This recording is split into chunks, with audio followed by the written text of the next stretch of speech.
To another episode of Done is Better Than Perfect. I'm your host, John Grubbs. Welcome to the show. Now, if you're new to our show, I want you to understand the purpose of this show. I've committed to providing free content, free videos that can help you sharpen your leadership axe, sharpen your desire to learn and get better anywhere. This could be when you're commuting to work, or if you're waiting at the doctor's office. There are videos on my channel that are here to make your life better.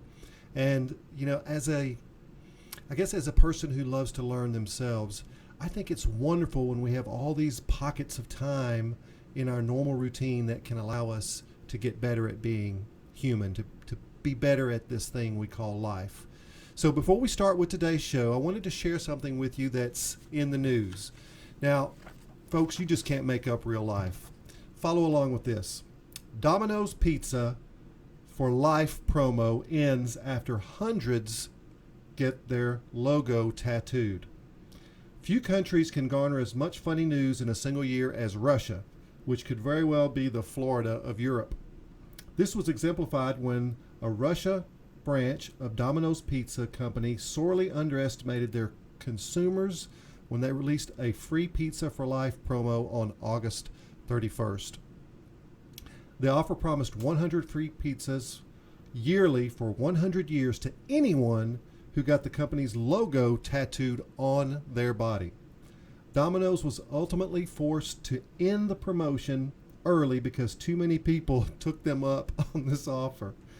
The offer proved to simply become a major challenge for Russians, as the promise of free pizza for life could be achieved in just 3 steps. First, fans were required to get the tattoo of the company's logo in a prominent place on their body. Then the participant was to post a picture of the tattoo on Instagram, Facebook, along with the hashtag that roughly translates into dominance. Finally, the participant could go to any Domino's location to receive their free pizza certificate.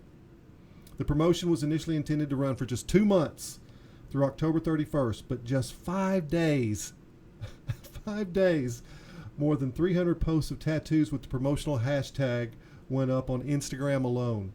Domino's subsequently had to shut down the operation because profit losses posed to be very legitimate. Some participants took an extreme creative liberty with their respective Domino's pizza tattoos. I have no clue what that means. The company seemed to believe that only a few people would be crazy enough to get tattoos of their logo for free food. It seemed like paying a couple of people in the pizza for a permanent space was a pretty even exchange. Perhaps Domino's simply misunderstood or underestimated how good their pizza really is. Meanwhile, many tattoo shops all over Russia probably reap some benefit from this deal. Boris, what's the meaning of that tattoo? All right, so today's show is how to reduce accidents in the workplace. Now, this is part 1 of a 2-part series, so there will be 2 shows on how to reduce accidents in the workplace. And as we get started, I want you to understand that, learning how to reduce accidents in the workplace can be really challenging. And most companies desire a safe workplace, yet the reasons that they struggle with injuries, with incidents are, they're compelling.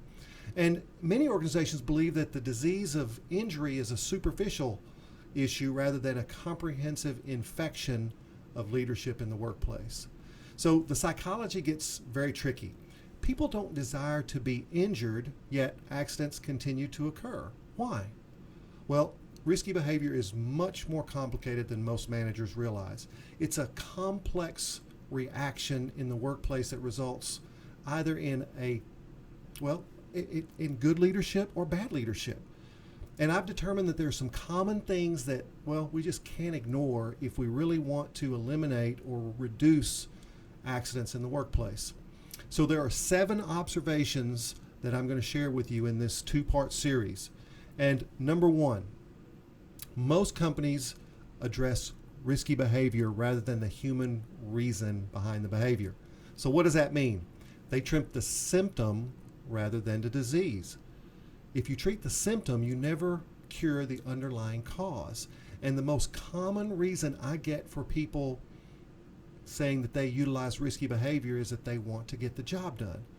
So what does that mean? If you can freeze a moment in time and make an analysis of their decision to either employ the risky behavior or not, the person makes a split-second decision to behave in a way that supports what is most important to them in that moment.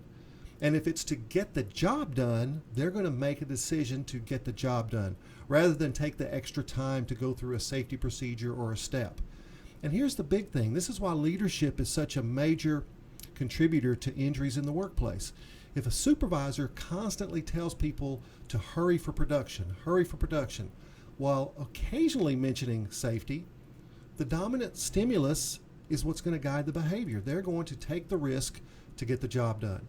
So number one, make sure that you look at what is going on behind the risky behavior. If people are in a rush or being rushed all the time, they're going to take and make decisions that support getting the job done over getting the job done safely. Number two, peer pressure is a neglected influence on human behavior. You know, our need to fit in and be accepted is a primal need. Our sense of belonging is powerful in that it reflects generations of human existence. The oxytocin in our brain is a powerful hormone that makes us, well, we feel good when we belong to a group, when we're accepted by our peers. And if your peer group is utilizing risky behavior, then the individual will often utilize the same behavior to gain acceptance from his or her peers. Most people do not want to stand out among their peers. So number two, peer pressure is a major contributor to risky behavior on the job. Number three, we take individual risks for both internal and external reasons. And both internal and external reasons must be addressed to understand the true causation of risky behavior. A common external reason for behavior is the direction of a supervisor.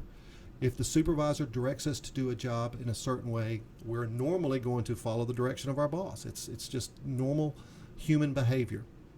They believe, they being the supervisor, that the risk will be tolerated as long as the objective is achieved. So let me say that again. Employees believe that risky behavior will be tolerated as long as they get the job done.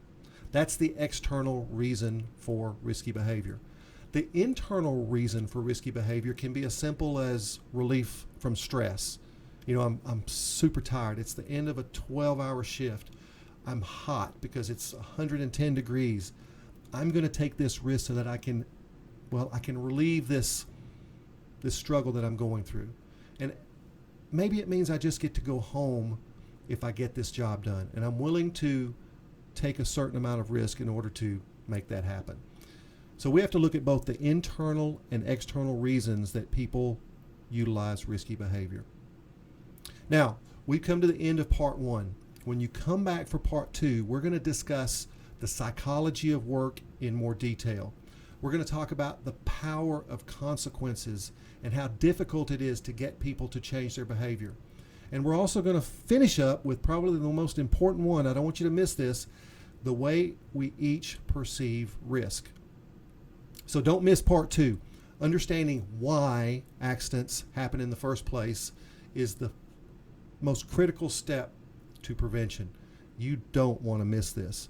So subscribe to this show, slam the bell to keep current, like this video, and make comments. Together, we can make the world a safer place, a better place, one video at a time. Now, before I end, I want to share a special thank you for all of the people that have commented on my videos, for all the support of our watchers. This is your Learning Anywhere platform. Share this content on all your social media platforms to help others. And always remember that done is better than perfect. I'll see you next time.